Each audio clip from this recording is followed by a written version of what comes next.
네, 안녕하세요. 대기업의 이경민입니다. 오늘 국순당을 살펴보도록 할 텐데요.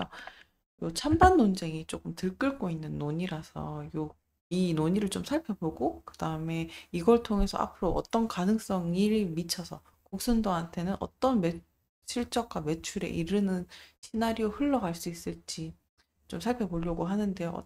가능성에 대한 부분이니까 좀 열어두고 뭐 이게 좀 잘 개정이 되고 하면은 또 국순당한테 혜택이 될 수 있는 부분도 있으니까 끝까지 한번 시청해 주시고요. 그래서 국순당이 색소 넣은 술 탁주로 인정이 되면 얻을 수 있는 혜택을 좀 살펴보도록 하겠습니다.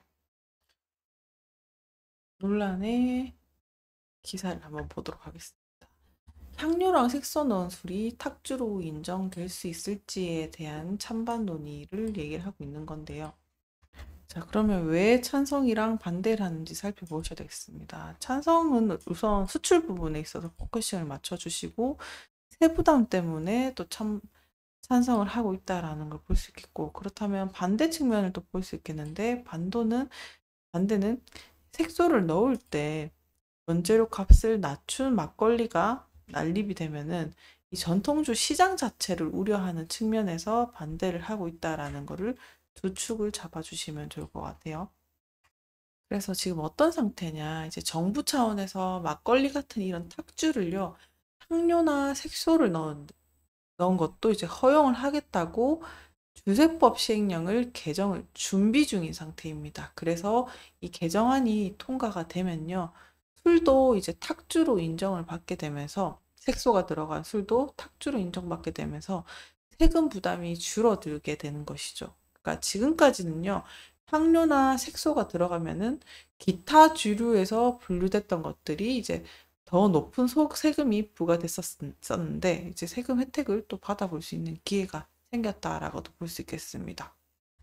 덧붙여서 아까 찬성과 반대의 두 축을 기억하셨을 텐데 찬성 입장에서 조금 더 말씀드리면 당연히 이 개정을 환영하는 쪽이겠죠. 그래서 이게 완화가 되면은 수출에도 유리할 수가 있기 때문에 그리고 향료가 들어가면 막걸리라는 이름을 붙일 수는 없게 됩니다. 그렇지만 또 개정안이 통과되면은 수출 시에 막걸리라는 이름을 사용할 수 있고 그리고 해외 시장 진출했을 때 또 도움이 된다.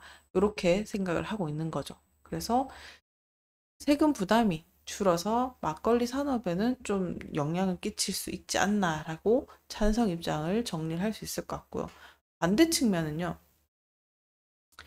색소 넣은 막걸리가 시장에 또 너무 많게 되면 상대적으로 물을 흐린다는 입장이에요. 고품질 막걸리 이런 것들이 피해를 볼 수 있다는 거죠. 그러니까 전통성에 대한 흔들림? 뭐 이런 것들을 염려를 하고 있는 측면입니다. 그래서 막걸리 시장 자체가 질을 떨어지면 같이 상생하는 문제에 있어서도 우려를 표하는 거고요. 그리고 또 소규모 전통주 업체들이 또 생존 위협을 받을 수 있기 때문에 그런 부분까지 감안해서 반대를 한다. 이렇게 볼 수 있겠습니다. 그러면 우리의 시선은 국순당에 초점을 맞춰야 될 텐데요. 그래서 국순당한테는 어떤 혜택이 갈 수 있고, 뭐 어떤 시나리오들이 펼쳐질 수 있는지를 보셔야 되는데, 그 전에 일단 막걸리 자체도 해외 수출 부분에 있어서 국순당의 상태를 보게 되면요. 자, 잠시 작년에 소강 상태를 보이다가 올해도 다시 좀 매출 부분이 수출 부분 비중이 조금 오름세로 오를 것으로 보이고 그리고 국내 부분은 약간 주춤하는 모습세를 보일 것 같습니다. 그리고 수출 부분에 있어서 막걸리 부분은 살짝 빠지거나 아니면 이제 평균을 또 유지할 수 있는 형태를 또 보이고 있는데요. 그러니까 조금씩 움직이고 있는 이 상황에서 만약에 이 개정안대로 시행이 되면 그럼 국순당한테는 어떤 일들이 펼쳐지냐. 일단 이런 색소를 넣은 막걸리, 뭐 예를 들면 쌀 바나나 같은 이런 걸 만들 때 세금 부담이 좀 크게 줄어들게 되는 거죠. 그래서 출고가의 30% 기존에 적용이 됐던 형태가 이제 개정안 이후에는 종량세 1리터당 33원이 적용되는 형태로 그래서 비용 절감으로 이어질 수 있게 됩니다. 그렇게 되면은 투자자들 입장에서는 이런 비용 절감 효과가 이어지게 되면은 이익률로 증가로 이어질 수 있기 때문에 또 주목을 하셔야 된다라는 거죠. 더불어서 규제가 완화가 되면요. 국순당에서는 다양한 막걸리, 향료나 색소를 넣어서 제품군의 확대가 더 커지겠죠. 그래서 선택지도 있어서 소비자한테 더 많은 걸 제공을 하게 되고요. 그리고 성장 가능성 면도 훨씬 더 넓혀지게 된다라고도 볼 수 있겠습니다. 또 이런 부분, 다양성에 대해서 얘기를 하면 또 해외 수요에서는 이 달달한 소주, 예, 직접적으로 비유는 아니지만 해외 수요에서 있어서도 달달한 뭔가 과일이 섞인 소주라든지 주류라든 게 인기 판매가 굉장히 되고 있다 보니까 막걸리도 이런 적용이 되면은 충분히 또 가능성이 있지 않을까. 또 인기 판매 제품이 될 수 있지 않을까라고도 생각이 듭니다. 그래서 이렇게 또 더불어서 색소를 활용해서 제품 출시가 또 가능해지게 되면은 둑순당 같은 대형 업체들이 세금 혜택을 받고 또 경쟁적으로도 유리한 위치에 설 수 있게 됩니다. 그래서 그럼 다소 거기에 비해서 소규모 전통업체들은 좀 대응하기 어려워질 수 있지만 어쨌든 대형 업체 측면에서는 시장 선도의 측면에서는 더 경쟁력을 굳건히 할 수 있는 요소가 될 수도 있는 것이죠. 그러면요. 현행 규제, 향료를 넣으면은 기타 주류로 분류되는 거.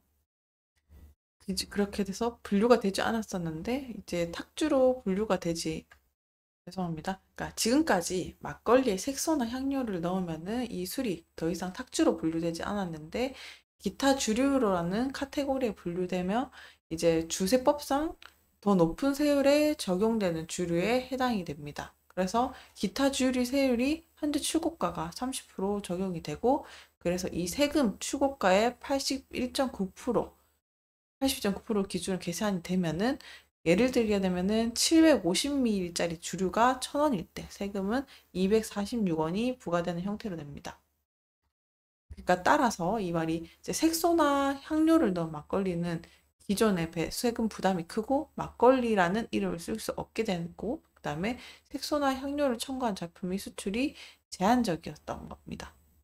그러면은 개정안 시행 시에는 색소랑 향료를 넣어도 탁주로 분류가 되게 되는데 탁주에 적용되는 이 종량세가 이렇게 적용이 되게 됩니다.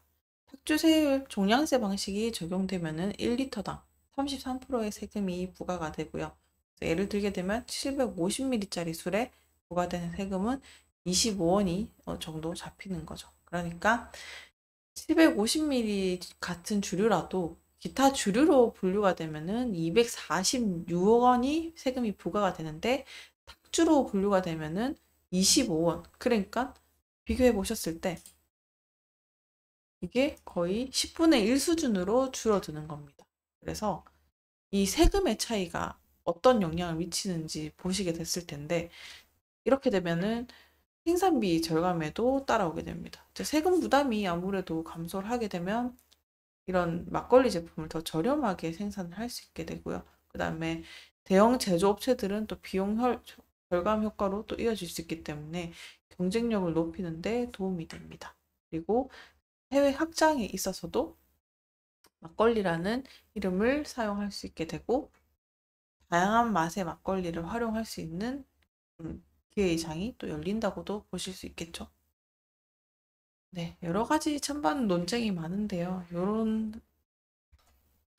이번에 개정안이 색소 향료와 관련된 개정안이 시행이 되면은 이런 국순당 같은 대형 막걸리 제조업체들은 세금 부담을 또 크게 줄이고 또 다양한 제품을 또 생산할 수 있는 기회를 얻게 되는 거니까 아까 그 세금 혜택 면에서 참 큽니다. 그 부분에 있어서도 충분히 수익을 낼 수 있는 구조가 될 수 있기 때문에 그런 부분까지 주목을 해주셔서 보셨으면 좋겠습니다.